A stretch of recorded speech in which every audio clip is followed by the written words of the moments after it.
حضرت عیسیٰ علیہ السلام کے پاس ایک شخص آیا، کہنے لگا میں نے آپ کے ساتھ رہنا ہے ہمیشہ۔ امام راضی نے لکھا ہے میں نے ہمیشہ آپ فرمانے لگے میں ضرور ساتھ رکھوں گا پر دنیا داری کا مطالبہ نہ کرنا جی۔ اس پیر دے بندے کیویں مرید ہون جدے مرید ہویا دکان ہی نہ چمکے، کیا مطلب ہوا بیعت ہونے کا؟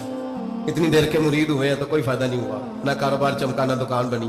الٹا پیر صاحب کہتے ہیں سود بند کر دو، دھوکے بند کر دو، فریب بند، جتوں ہوندا پیا ادوں بھی نہیں ہون دے دے، کیا فائدہ ہے نا جی؟ تو کوئی مکر فریب ہی نہیں، دجل ہی نہیں، سادہ سادہ کام کیسے ہوگا؟ حضرت عیسیٰ علیہ السلام کہنے لگے میرے ساتھ رہنا ہے تو دنیا داری سے، بولیے دنیا داری سے بچنا۔ کہنے لگا جی بالکل صحیح ہے۔ آپ فرمانے لگے چلو ٹھیک ہے۔ حضرت عیسیٰ نے چاہا کہ اس کا امتحان کریں، فرمایا پہلے دن وہ آیا ہے صحبت صلح میں رہنے کے لیے، خیر سیکھنے کے لیے۔ حضرت عیسیٰ علیہ السلام فرمانے لگے کتنی روٹیاں کھائے گا؟ کہنے لگا ایک۔ آپ نے 3 روٹیاں منگوائی، ایک خود کھائی، ایک اس کو کھلائی، تیسری وہیں رکھی اور جناب عیسیٰ دریا پہ وضو کرنے تشریف لے گئے۔ واپس آئے تو روٹی کوئی نہیں تھی وہاں۔ فرمایا روٹی کس نے کھائی ہے؟ کہنے لگا کوئی پتہ نہیں۔ جناب عیسیٰ علیہ السلام نے نا اس کو معجزہ دکھایا۔ ایک ہرن جا رہی تھی، اس کے ساتھ 2-3 چھوٹے چھوٹے بچے تھے۔ حضرت عیسیٰ علیہ السلام نے ہرن کا ایک بچہ پکڑا، اس کو ذبح کیا۔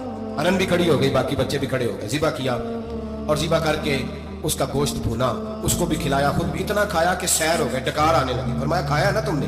لگا حضور کھایا ہے۔ فرمایا پیٹ میں بھی ہے؟ کہا ہے۔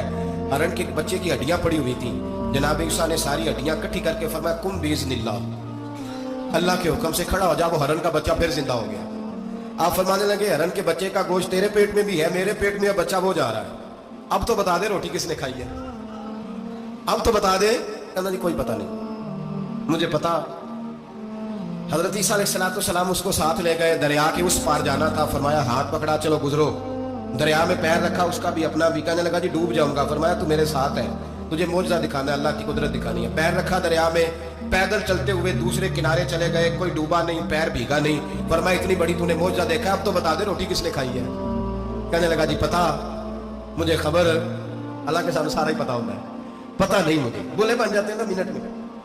حضرت عیسیٰ کہنے لگے میں اللہ کا پیغمبر ہوں، مجھے منوانا آتا ہے۔ دریا کے اس پار گئے تو ریت تھی، صحرا کا علاقہ تھا۔ جناب عیسیٰ نے ریت کٹھی کی، چھوٹی چھوٹی ڈھیریاں لگائیں، 3 ڈھیر ریت کے لگ گئے، 3 ڈھیر۔ جب 3 ڈھیر لگ گئے تو جناب عیسیٰ علیہ السلام نے پھونک ماری، وہ ساری کی ساری ریت سونا بن گئی۔ حضرت عیسیٰ علیہ السلام کہنے لگے یہ 3 حصے ہیں سونے کے، ایک حصہ میرا ہے، ایک تیرا ہے، اور تیسرا اس کا جس نے تیسری روٹی کھائی ہے۔ کہنے لگا جی میں نہیں کھائی ہے۔ تیسرا حصہ اس کا جس نے تیسری روٹی کھائی۔ کہنے لگا جی روٹی؟ فوراً مان گیا، بے قدرہ کچھ قدر نہ جاتی، کیتی خوب تسلی ہو، اے دنیا دار پجاری زردے کتیاں دے گل ٹلی ہو، میں نہیں کھائی ہے۔ وہ میاں صاحب کمال کر گئے، وہ ایک شخص لے گیا میاں محمد بخش علیہ رحمہ کو تانگے پہ بٹھا کے، کہنے لگا یہ پہلی بھی میری، وہ بھی میری، وہ باغ بھی میرا، یہ میرے چاچے کی، وہ میرے تائے کی، یہ میرے دادے کی، بڑے مالدار ہیں۔ آپ فرمانے لگے چل چھوڑ کوئی اور بات بھی کر۔ نہیں جی نہیں، وہ فلانی شے بھی میری۔ آپ فرمانے لگے یہ بتا تجھ سے پہلے کس کی تھی؟ کہنے لگا فلانے سے خریدی ہے۔ فرمایا اس سے پہلے کس کی تھی؟ چپ کر گیا۔ آپ فرمانے لگے دانش منداں دا کم نہ ہی دل دنیا دا لاڑا، اس روٹی کئی خاوند کیتے، جو کیتا سو کھانا، چھوڑ اس کی بات نہ سنا، اس کا تو کبھی کوئی مالک ہوتا ہے کبھی کوئی ہوتا ہے۔ کہنے لگا جی میں نے کھائی ہے روٹی۔ تو حضرت عیسیٰ کہنے لگے تو نے ظلم کیا، نبی کی صحبت پر تو نے ایک روٹی کو فوقیت دی، ایک روٹی، اور مجھے دھوکہ دیا اللہ کے پیغمبر کو۔ فرمایا جا میں نے مال کا کیا کرنا ہے، سارا ہی سونا تیرا ہے، 3 ڈھیریاں تو ہی رکھ لے۔ حضرت عیسیٰ کہہ کے گزرے تو پیچھے سے ڈاکو آ گئے، تلواریں ہاتھ میں، 2 ڈاکو، سونا پڑا ہوا دیکھا۔ کہنے لگے تیرا ہے؟ کہ میرا ہے۔ اٹھ دوڑ جا تجھے قتل کر دیں گے۔ منت کرنے لگا، کہنے لگا یار اس طرح کرو نا، بانٹ کے کھاتے ہیں، بانٹ کے کھا لیتے ہیں۔ بات طے ہو گئی، ایک ایک ڈھیری کے مالک ہو گئے۔ اب وہ بات چیت ہونے لگی، نام پتہ واقفیت ہو گئی، تعارف ہو گیا۔ اب وہ جو 2 ڈاکو تھے ان کو وہ شخص کہنے لگا بھوک لگی ہے یار کو روٹی کھاؤ، کچھ پیسے دے کے ایک کو بھیجا۔ وہ جو 2 ڈاکو تھے ان میں سے جو کمزور تھا اس کو بھیجا کہ جاؤ کھانا لے کے آؤ۔ وہ کھانا لینے گیا تو پیچھے سے کہنے لگا تیرا رشتہ دار ہے؟ کہا نہیں، کوئی تعلق؟ کہنے لگا کوئی نہیں۔ آدھا حصہ کیوں دیتے ہو؟ کہنے لگے کمزور سا بندہ ہے، روٹی شوٹی لا دیتا ہے، میرے کام شام کرتا ہے، تمہیں اس کو آدھا۔ اس نے کہا دفع کرو، چھوٹے چھوٹے کام کرتا ہے، تم آدھا حصہ دیتے ہو، آتا تو پکڑ کے قتل کر دیتے ہیں، سونا آدھا آدھا بانٹیں گے۔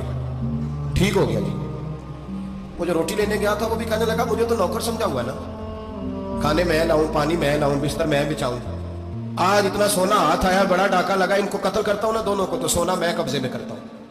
اس نے بھی دھوکہ دینے کا ارادہ کیا، کھانے میں زہر ملایا،